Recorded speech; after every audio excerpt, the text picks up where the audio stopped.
It's a story we all think we know. The giant wooden horse, a supposed gift to the gods, left on the shores of Troy after a decade of brutal war. The victorious Trojans, celebrating the end of the siege, pulling this strange monument into their impenetrable city. And then, in the dead of night, the trap is sprung. We learn it as children. A simple, clever trick. The perfect example of thinking outside the box. I've always felt there was something more to it. Something deeper that we skim over. The story of the Trojan horse isn't just about a brilliant military tactic. It's about us. It's a story about a very specific, very dangerous flaw in human nature. The true purpose of that horse wasn't just to hide a few soldiers. It was to hold up a mirror. And what it reflects about us is as terrifying today as it was 3,000 years ago. To understand it, you have to imagine the scene. 10 years. A full decade of seeing the same enemy ships on your horizon. A generation had been born and grown up inside the walls of Troy knowing nothing but war. The air itself must have tasted of salt, dust, and fear. Their walls were their identity. They were famous for them. Unbreachable. A source of immense pride. And then one morning, silence. The Greek ships are gone. The sprawling, dirty camp that had blighted their shoreline for 10 years is empty. All that's left is smoke from abandoned fires, and that thing, the horse. Can you imagine the feeling? The explosion of relief, of pure, unadulterated joy. It's over. We won. They gave up. The pride must have been overwhelming. We endured.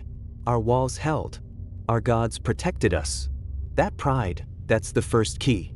The Greeks weren't just attacking a city, they were targeting its psychology. Odysseus, the brilliant mind behind the plan, understood something fundamental.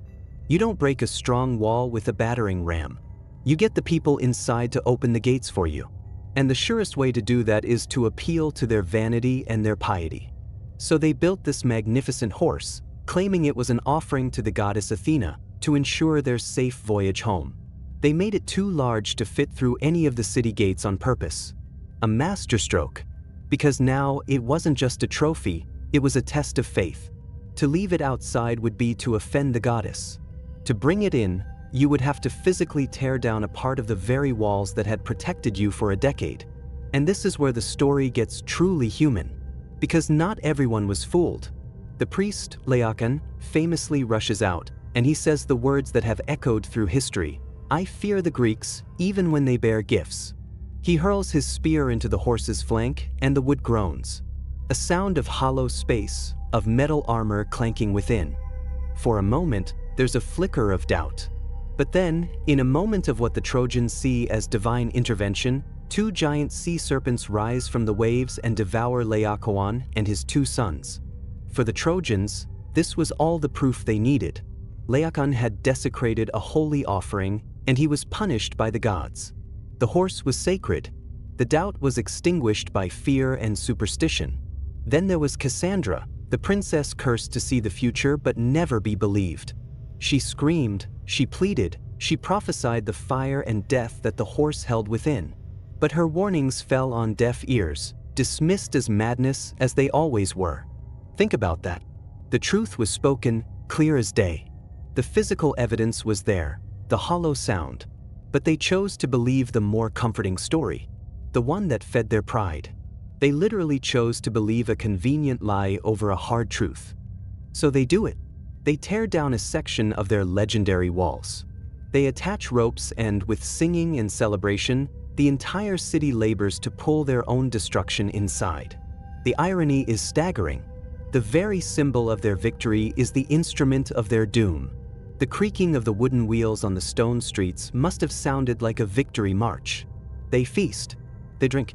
They celebrate their deliverance late into the night, falling into exhausted, wine-heavy sleep. The city is quiet for the first time in a decade. A vulnerable, trusting silence. And in that silence, a belly hatch opens. A rope is lowered. And one by one, the hidden Greek soldiers descend into the heart of the sleeping city. They are not an army. They are a virus. They move silently to the gates, kill the drunken guards, and swing open the doors of Troy for the Greek army, which had sailed back under the cover of darkness. The slaughter that followed was absolute. The city that had never been breached from the outside fell from within. It burned for days. A civilization turned to ash, not by force of arms alone, but because of a single, collective decision. A failure of critical thinking. A failure to question the gift. For years, I thought that was the end of the lesson. Don't trust your enemies. Look a gift horse in the mouth. But the more I think about it, the more I realize the Greeks are not the main characters in this story. The Trojans are. And their enemy wasn't really the army outside the walls. Their enemy was their own unquestioning belief. Their enemy was their pride. Their enemy was their desperate need for the war to be over, so much so that they accepted the first and most convenient explanation they were offered. And that's when the story stops being about ancient history and starts being about right now. It makes me ask, what are our Trojan horses? What are the gifts we pull into our lives without questioning them? What are the things that arrive, beautifully packaged, promising convenience or connection or validation, that we welcome in without checking to see what's hidden inside? Is it an idea? A political ideology that promises simple answers to complex problems, that feels good and righteous, but once it's inside the gates of our mind, it creates division and hatred? Is it a technology? A social media app, perhaps? It offers connection, community, a window to the world. A gift. And so we pull it into our lives, we tear down the walls of our privacy and our quiet time to make room for it. We celebrate it. And only later, in the quiet of the night, do we feel what has emerged from it. Anxiety, comparison, addiction, a subtle theft of our time and focus. Is it a habit?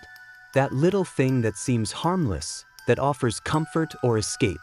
A gift to ourselves after a hard day. We let it in just this once. And then again. And soon it's no longer a guest. It's taken over the city. The Trojans had voices of warning. They had Laocoön and Cassandra. We have them too. It's that little nagging feeling in the back of our mind, that small voice of doubt that says, hang on, is this really good for me? Is this true? What's the catch? How often do we, like the Trojans, see the warning signs, hear the hollow sound, and then look for a reason to ignore it? We find our own sea serpents, a convenient excuse, a rationalization, to silence the voice of caution, because believing the comforting story is just so much easier. The true purpose of the Trojan Horse story, I think, is to serve as a permanent warning. A warning that the greatest threats we face rarely come from a frontal assault. They don't batter down the gates.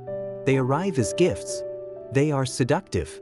They play on our pride, our desires, our fears, and our exhaustion. The horse itself was just wood and nails and empty space. It had no power on its own. The power came from the Trojans' decision to bring it inside. Its true purpose was to be a vessel for a fatal misjudgment. So the question the story leaves us with, 3,000 years later, is a deeply personal one. What's standing at your gate? What alluring gifts are you being offered? And will you listen to the warnings, or will you start tearing down your walls to make room for them? The choice, for us as it was for the Trojans, is ultimately our own.